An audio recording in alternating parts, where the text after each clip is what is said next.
Start with first, there was a session of the UN Security Council yesterday on Venezuela. The United States presented a resolution which got the requisite 9 votes for passage, but was then vetoed by Russia and China. The Russians put in a resolution which got 4 votes, which I would call pathetic. And I think the results in the Council demonstrate that there is very broad international support for democracy in Venezuela and for the National Assembly and interim President Guaido. Secondly, an announcement. The United States has imposed new visa restrictions on individuals responsible for undermining Venezuela's democracy. We are applying this policy to numerous Maduro-aligned officials and their families. Maduro supporters that abuse or violate human rights, steal from the Venezuelan people, or undermine Venezuela's democracy are not welcome in the United States. Neither are their family members, who enjoy a privileged lifestyle at the expense of the liberty and prosperity of millions of Venezuelans. The United States will continue to take appropriate action against Maduro and the corrupt actors and human rights violators and abusers who surround him. The United States urges all nations to step up economic pressure on Maduro and his corrupt associates, as well as restrict visas for his inner circle. Now is the time to act in support of democracy and in response to the desperate needs of the Venezuelan people. That's first. Second, Treasury today announced additional sanctions. The United States also took action against 6 security officials of the illegitimate Maduro regime, individuals associated with the obstruction of the entry of international humanitarian aid into Venezuela, or violence against those who attempted to deliver the assistance.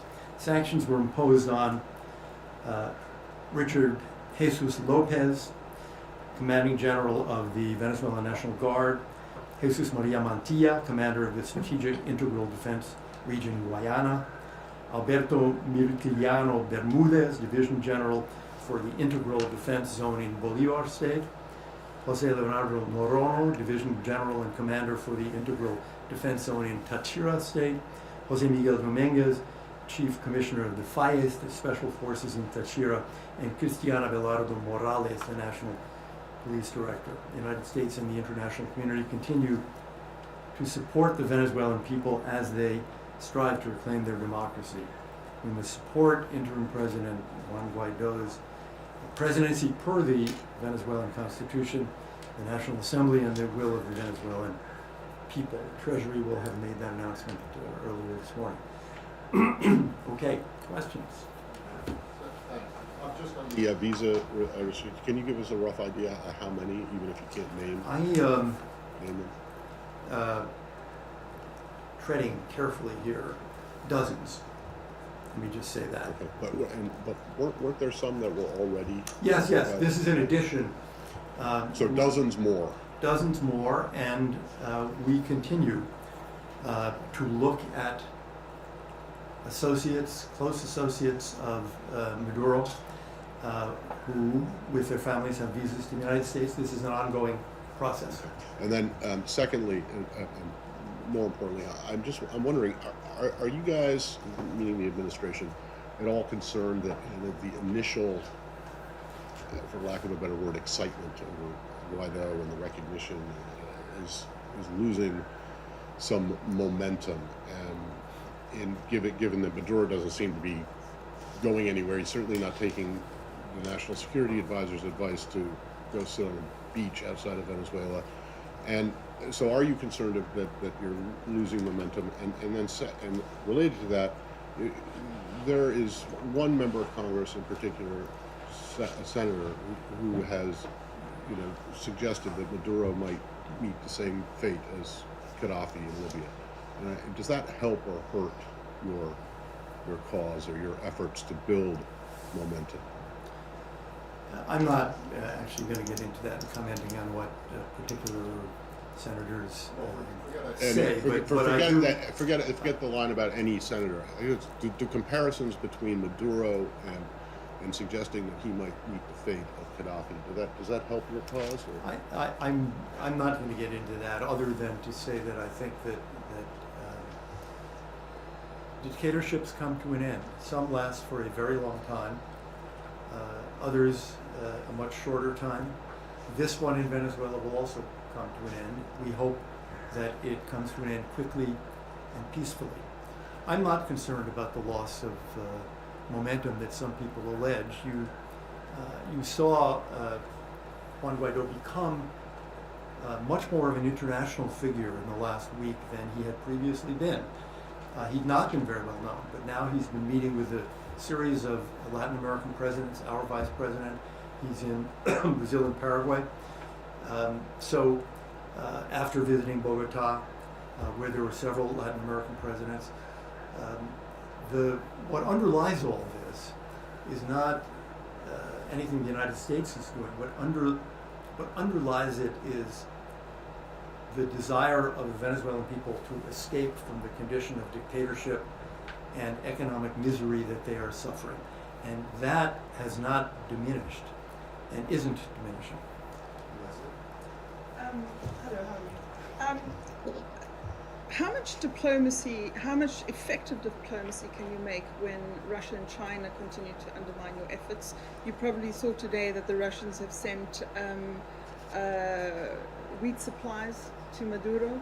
And at this stage it looks like sanctions is one of the only viable pressure points that the US has. So my second question after this one is, how have you managed to get, and who is on board with adding sanctions against Maduro? So which countries? I'm not going to make announcements on behalf of other countries. Of I think you will see additional sanctions tied to the behavior of the regime. And if the regime engages in additional, particularly provocative acts, I think you'll see more international reactions.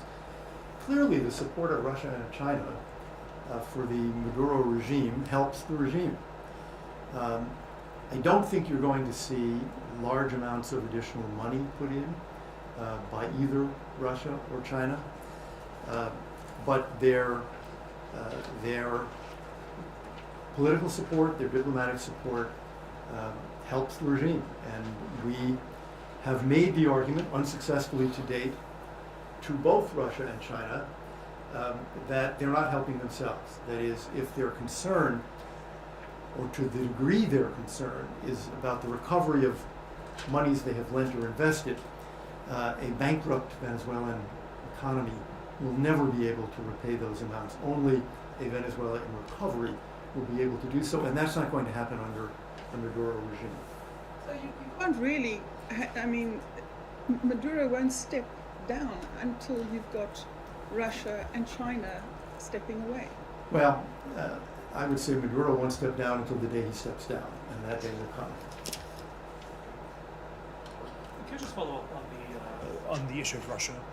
The Russian announcement of wheat, of medical supplies. How does the U.S. feel about this? Could this be something significant?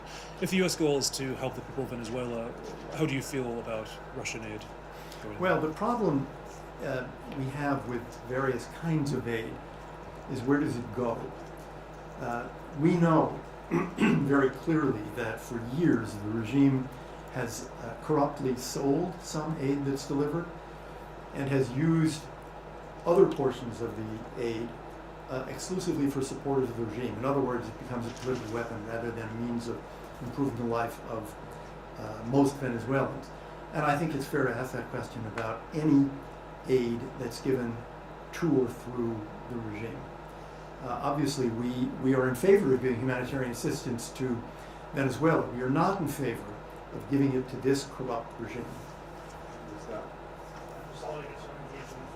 was wondering if you could share some more details about those family members that are going to be sanctioned by the U.S. And second question, what did Maduro regime is requesting in the conversations that are having with you or the U.S. administration. And Foreign Minister Arreaza suggested this week in Geneva a potential meeting between Trump and Maduro.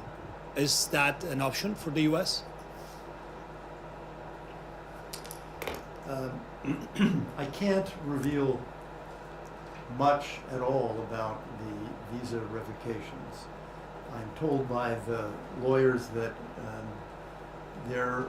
according to their reading of the statute, we just can't do that. It's visa confidential information. I would be happy to do so if we were permitted. We can't by law.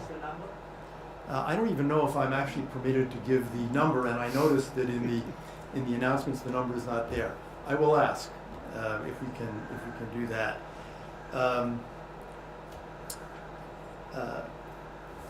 Conversations with the regime. Our conversations with the regime, the de facto regime, are primarily about the safety of Americans. As I've noted here before, we have an embassy. We have 12 Americans in prison in Venezuela. We have tens of thousands of American citizens in Venezuela. And the protection of all American citizens is at the top of our list of concerns. So in any situation like this, do you talk with the guys who have the guns, who have the power right now? Yes, to protect Americans. I guess on the question of meetings with the president, that really is a question for the White House. Are you confident that Guaido will be able to go back into the country? And what, if anything, is the U.S. doing about that? And just following up on the question of your meetings, did you have meetings with Maduro's representatives at the UN when you were there this week? No. The answer to the second question is no. The answer to the first question is that we, I think in many other countries, are very concerned about interim President Guaido's ability to go back home, which he has a right to do as a Venezuelan citizen, and to go back home safely, because a number of regime officials have actually threatened him with arrest. We certainly hope that he is able to go home safely. We know that there are dozens and dozens of other governments who share that concern. I think that if he were arrested on his return, you would see a very large reaction on the part of the Venezuelan people and on the part of the international community. Thank you. Good afternoon. Just to follow up the question of my colleague, you can give us the number, you can give us the names, but they are already being expelled from the United States, these family members. This is the first question. And the second one will be, Venezuelan people was expecting on the February 23rd that Maduro were overthrown. And because they thought that this humanitarian aid will go into the country. What will be the next step from the United States to put more pressure on the dictatorship? On the first question, we take a look at visas and we revoke them. In some cases, people can be in the U.S. In other cases, they may be outside the U.S. That's not a primary consideration for us. And you will find, well, you won't find because we can't give you the information, but there is a mix. As to next steps, well, you see some of the next steps. Pardon me. As to next steps, you see some of the next steps right now. You see visa revocations, you see additional sanctions, you see moves in the United Nations. We are having conversations with governments that have not yet acknowledged Juan Guaido as the interim president, urging them to do so. We have conversations with lots of governments about what efforts we in the international community, particularly the democratic community, can take together to put additional pressure on the regime and to show additional support for the National Assembly, for Juan Guaido, and for the Venezuelan people. Russian Russian diplomats, Russian officials are engaged in any direct, meaningful interactions, or you only trade accusations from podiums? I had a very nice conversation with the Russian ambassador to the UN yesterday, prior to the session and prior to his attacks. Yes, there are conversations, obviously constantly, between the United States and Russia on a variety of issues, including this one. Between you? Including by me, yes. This morning or earlier today, Russian Foreign Minister Sergei Lavrov suggested that he thinks the U.S. will intervene militarily, and he named you personally. I'm going to read you what he said. Elliot Abrams just escalates the situation that would provoke an explosion and bloodshed in Venezuela to justify military intervention as the U.S. wishes. So, could you please respond? I have known Foreign Minister Lavrov for 15 years. There was a time in the Bush administration when I was working on the Middle East. We had the Middle East Quartet, which I participated in, and the quartet was U.S., EU, UN, Russia. Yes, and he is still foreign minister, so known him for quite a while. I don't think he actually believes that we're attempting to do that, and I think, as you know, we are not attempting to do that. The United States is pursuing a policy of economic, financial, political, diplomatic pressure on the de facto regime in Venezuela in support of Juan Guaido, the interim president, the National Assembly of the Venezuelan people. We continue to say, and we always will, that all options are on the table, because they always are. But I think anyone who actually looks at American policy in Venezuela could not reach that conclusion. And bipartisan group of senators has introduced legislation that would encourage granting of temporary protected status to Venezuelans in the United States. Is that part of the administration's considerations, conversations with lawmakers or others? Conversation, sure. I mean, when I have gone up on the Hill in the last few weeks, that is a question that's frequently raised, and it's something that obviously the administration has to talk about internally. There has been no decision.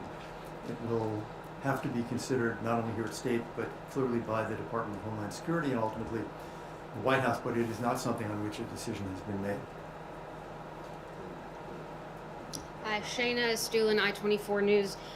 There was a tense exchange between you and Congresswoman Ilana Mark a couple of weeks ago. What do you think that was all about? And two, have you guys worked things out? Are you all good?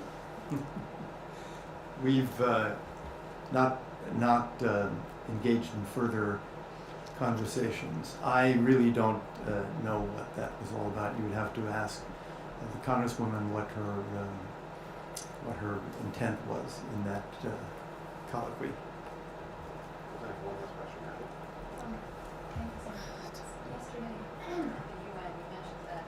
State and power, there could be 5 million people Mm-hmm. who are fleeing Venezuela. Is there any push within the administration to take in more refugees from Venezuela, given those rather stark numbers? The number, pardon me, you've got it too now, you can't even back me. The number comes from a mathematical extrapolation. We generally there's a lot of movement, or there was, on the Colombian-Venezuelan border. The number was something like 5,000 people a day additionally going into Colombia. So just do the math. You would reach about 5 million at the end of calendar 2019. On all of these questions regarding admissions to the United States, again, it's not just a State Department question, it's an administration question. It's one that we will have to talk about and talk to Congress about.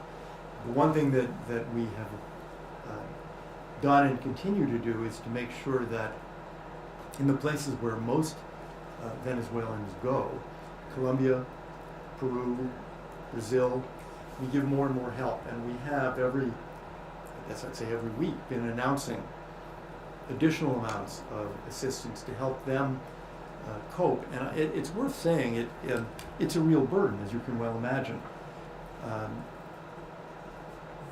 From the point of view of public schools, taking in more and more children, from the point of view of labor markets, from the point of view of food supplies, from the point of view of hospitals. It's a real burden, and it's one that we should salute those neighboring countries for undertaking. And we are trying to help them with financial assistance to help defray these costs. Thank you very much. Thank you. Thank you.